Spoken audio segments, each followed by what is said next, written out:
Hola, buenas tardes. Vamos a hablar sobre el caso de hiponatremia aguda grave en pacientes con infecciones por COVID-19. Mi equipo está conformado por Leonardo, Elizabeth, Lorena, Cassandra y Ángel. Y Janet.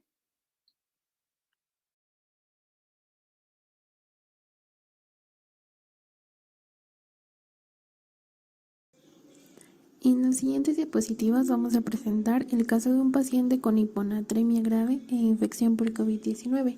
De la misma manera vamos a introducir una explicación sobre la hiponatremia, que es el padecimiento del paciente, y vamos a analizar este caso con base a las pruebas clínicas realizadas para que podamos entender la relación con su posible diagnóstico. Bueno, para que entendamos un poquito mejor el caso clínico que les vamos a presentar, es importante definir lo que es la hiponatremia. Esta patología se produce cuando la concentración de sodio en nuestra sangre es anormalmente baja, ya que, bueno, como sabemos, pues el sodio es un electrolito y nos va a ayudar a regular la cantidad de agua que hay dentro y alrededor de todas nuestras células. En la hiponatremia hay varios factores que ocurren para desarrollarla. Esta puede ser una enfermedad oculta o puede ser hasta incluso beber demasiada agua. Cuando nosotros bebemos demasiada agua, pues lo que estamos provocando es que el sodio de nuestro cuerpo se diluya. Y cuando esto sucede, pues los niveles de agua de nuestro cuerpo pues van a aumentar. Y estas células lo que va a ocasionar es que se hinchen. Esta hinchazón de las células pues nos va a provocar problemas de salud que pueden ser leves o incluso puede haber problemas que ponen en riesgo nuestra vida. ¿Qué nos puede ocasionar la hiponatremia? Pueden ser algunos medicamentos como diuréticos, antidepresivos o analgésicos. Puede ser un factor de riesgo que tengamos problemas cardíacos, renales y hepáticos, ya que pues la insuficiencia cardíaca y enfermedades que afectan a los riñones o al hígado nos provocan una acumulación de líquidos en el cuerpo. Y entonces esto pues diluye el sodio en el cuerpo y pues bueno, como ya lo explicaba, va a disminuir el nivel total. También puede ocasionar vómitos, no lo puede ocasionar los vómitos o la diarrea. También la deshidratación o beber demasiada agua, ya que beber demasiada agua, como lo explicaba, puede provocar un nivel bajo de sodio. Algunos cambios hormonales también están implícitos. Y bueno, algunos factores de riesgo que también pueden influir en esta enfermedad pueden ser la edad, ya que pues entre mayor somos, hay cambios relacionados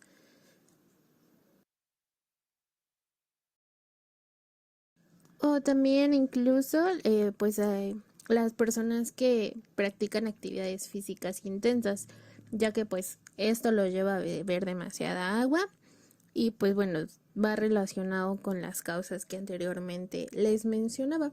Es una relación pues directa.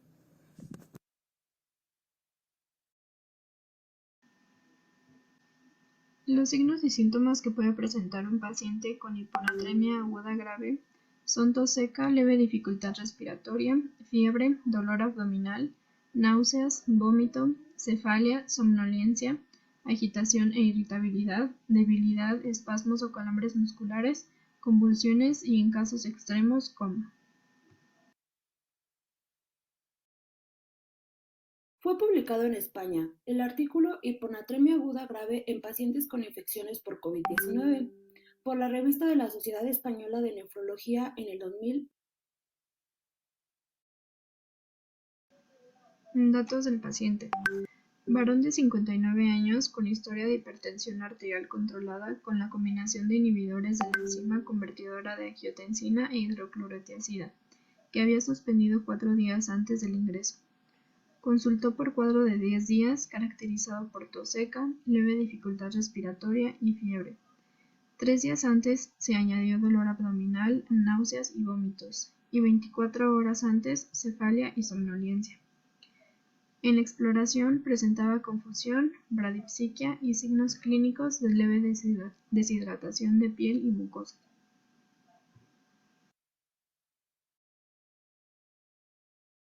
Muy bien, ahora pasemos a los resultados de las pruebas realizadas en esta tabla se muestra la evolución de los valores analíticos durante la observación del paciente. Aquí se debe poner especial atención en los valores de sodio y cloro que se ven disminuidos. También se debe considerar que la osmolaridad sérica al ingreso estaba bastante lo que va de la mano con los resultados de sodio y cloro. Otros datos relevantes son los analizados en la osmolaridad, en donde la osmolaridad en sodio y el cloro urinario, a pesar de que los valores están en parámetros de referencia, con el paso de los días van disminuyendo, lo cual es necesario tomar en cuenta. Caso contrario se tiene con el potasio el cual se ve disminuido al ingreso y después va en aumento. En relación con la patología, dado que uno de los posibles mecanismos subyacentes es el SIAD, presentes hasta en el 50% de los casos de COVID-19, basado en la presencia de una hiponatremia evomulémica con valores menores a 135 milimoles por litro de sodio, con una osmolaridad plasmática baja, siendo valores menores a 280 milimoles por kilogramo de agua, y una osmolaridad y sodio urinario elevados, con valores mayores a 100 osmol por kilogramo de agua y 40 milimoles por litro respectivamente, siendo como diagnóstico de exclusión. Ahora, lo que se plantea inicialmente es un síndrome de secreción inapropiada de hormona antidiurética, el SIAD, que a pesar del tratamiento con restricción hídrica, sal y urea, se continuaba sin conseguir valores de concentración de natremia menores a 125 miliequivalentes por litro. Aquí es donde se compara con la evaluación hormonal, que nos muestra bajos niveles de hormona adrenocorticotrópica, ACTH, y cortisol, como podemos apreciarlo en la tabla 1, lo que nos indicó la sospecha de un HTP o hipopituitarismo, pues la hiponatremia es una forma de presentación de este síndrome acompañado de algunos criterios como la presencia del SCP o cerebro perdedor de sal y el SIAD. Dichos criterios cumplían con el diagnóstico del SIAD, pero sin la presencia de alteraciones hormonales de la función tiroidea, adrenal e hipofisiaria, ni tampoco con una disminución en los niveles séricos de ácido úrico y nitrógeno ureico, que se contrasportan con el sodio, indicando esto la ausencia de la poliuria, lo cual descartó el SCP, quedando solo la opción de un posible macroadenoma hipofisiario, siendo del tipo no funcional, por lo que en la resonancia magnética se confirma el macroadenoma hipofisiario con signos de hemorragia intralesional, como se puede apreciar en la figura 1. Después, al sexto día se prescribió actocortina 100 miligramos cada 12 horas y posteriormente 100 miligramos cada 24 horas por vía intravenosa de mantenimiento. Y para los 3 días siguientes, la natremia fue de 139 miliequivalentes por litro. A su vez se realizó un estudio campimétrico que reveló la presencia de la hemianopsia bitemporal, debida al tumor hipofisiario, lo que se relacionó con la insuficiencia en la estimulación hipotálamo hipofisiario, presente en la sintomatología primaria del IS o de la insuficiencia suprarrenal secundaria. Dado que el diagnóstico final fue la hiponatremia grave por insuficiencia renal, IS, secundaria a hipopituitarismo, por el macroadenoma hipofisiario con signos radiológicos de aplopegia hipofisiaria subaguda en paciente con infección por COVID-19 y con el cual se procedió a una descompresión quirúrgica de la lesión vía transespenoidal.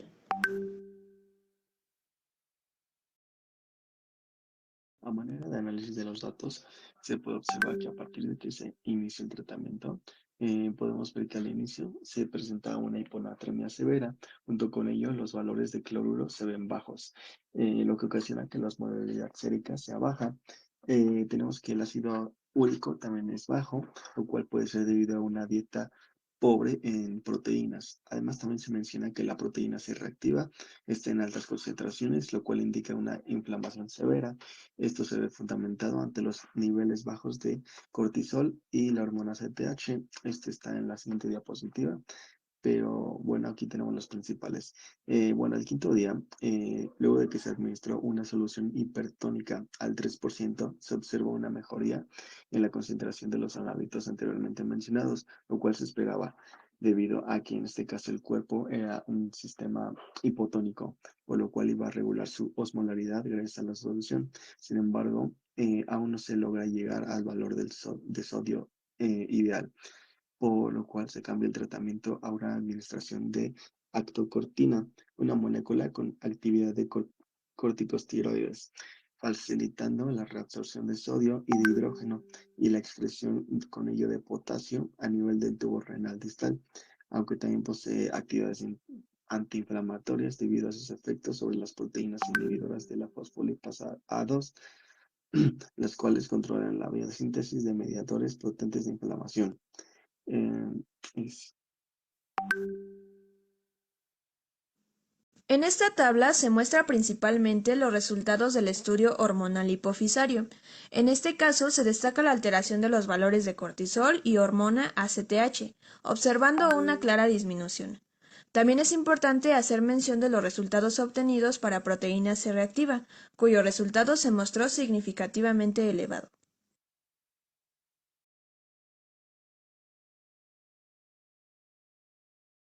¿Y entonces por qué se dio ese resultado?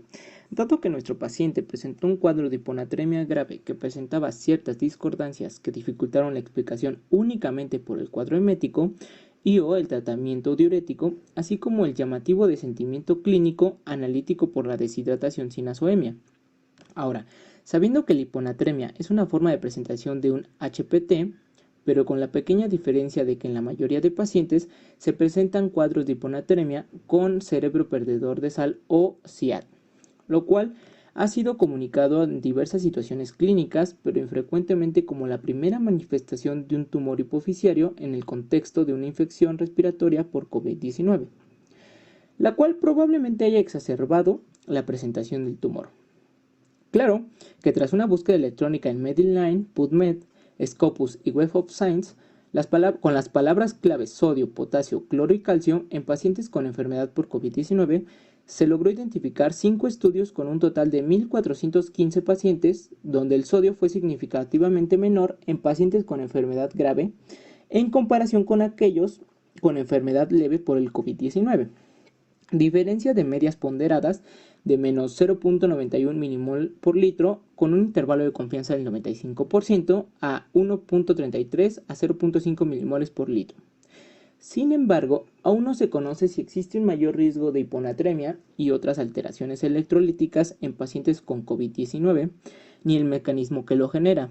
Y aunque nuestro paciente cumplía con casi todos los criterios del CIAD, salvo la presencia de la alteración hormonal de la función tiroidea adrenal e hipoficiaria, se demostró que mediante la resonancia magnética y la hemianopsia bitemporal, que nos indicó la pérdida bilateral de la visión de los campos temporales debido al posible daño en el nervio por el tumor, permitió concluir que se trataba de un tumor no funcional, ya que no se vio afectado el aumento de la estimulación hormonal, como ya apreciamos en la tabla número 1. Aunque si bien la hiponatremia grave de nuestro paciente se presentó después de un cuadro digestivo e infeccioso respiratorio, se desconoce si la descompensación glucocorticoide originada por el estrés haya sido desencadenada por este cuadro infeccioso, la cual es la conjetura más probable, ya que el cortisol endógeno ejerce un efecto inhibitorio tónico sobre la secreción de la vasopresina u hormona antidiurética, la ADH.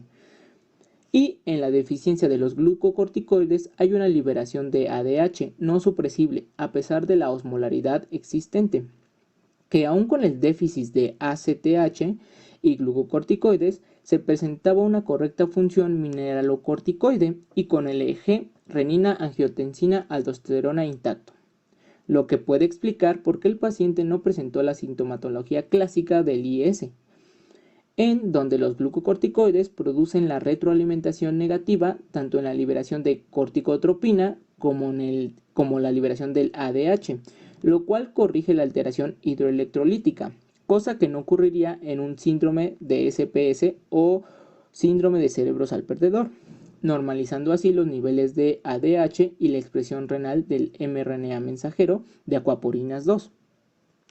Y ya que las acoporinas 2 influyen en el movimiento de agua a través de la bicapa lipídica de las membranas celulares, produciendo de forma pasiva como respuesta al gradiente osmótico generado por el transporte activo de iones o solutos neutros. Toda su función fisiológica se encuentra en los túbulos colectores. Esto nos permite producir una orina hipertónica en relación al plasma, donde dicha capacidad de concentrar orina reside en la respuesta de los túbulos conectores renales a la vasopresina, pues esta hormona es la que nos sirve para la contracción de los vasos sanguíneos y nos ayuda a que los riñones controlen la cantidad de agua y sal en el cuerpo, por lo cual se vio restaurado este efecto hidroelectrolítico. Hay otras pruebas que nos reportan el caso y que sea de interés para el apoyo diagnóstico. A nuestro parecer, no hay ninguna otra prueba, puesto que se hicieron todas las pruebas pertinentes con el fin de conocer el diagnóstico. Por un lado, bien, se evaluó en un hemograma los principales analitos que podrían ser afectados, dado los síntomas, junto con demás moléculas que sirven como apoyo para el diagnóstico. Además, se realizó un examen hormonal, el cual era necesario para determinar si las glándulas y hormonas estaban involucradas. Pues bien, se sabe que una caída de la concentración de sodio en el cuerpo puede estar relacionada tanto con la hormona ADH, dado que esta hormona se basa en la reabsorción de agua, lo cual puede provocar una hiponatremia y sobrehidratación.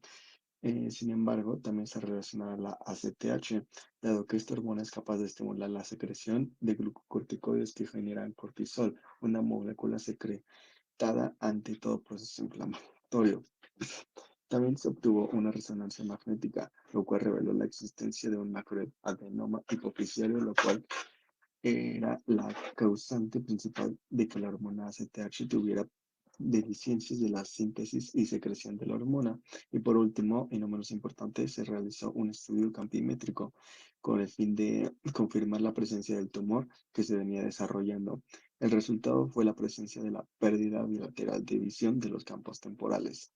Sin embargo, un posible estudio que bien pudiera acompañar al diagnóstico es un examen general de orina, el cual nos puede ayudar a saber si existe o no algún tipo de enfermedad renal o deficiencia que filtre principalmente el sodio, provocando una caída en sus valores.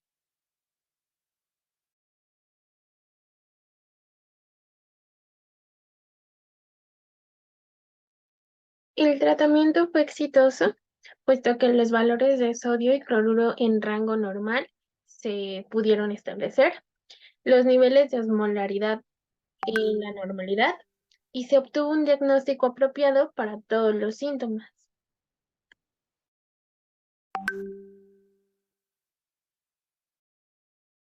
El paciente se recuperó con el tratamiento que fue proporcionado en el hospital. Sus valores de referencia se establecieron a los normales. En este caso clínico se considera que la infección por COVID-19 podría haber presentado un papel en la gravedad del cuadro. Muchas gracias por su atención, compañeros. Esto sería todo.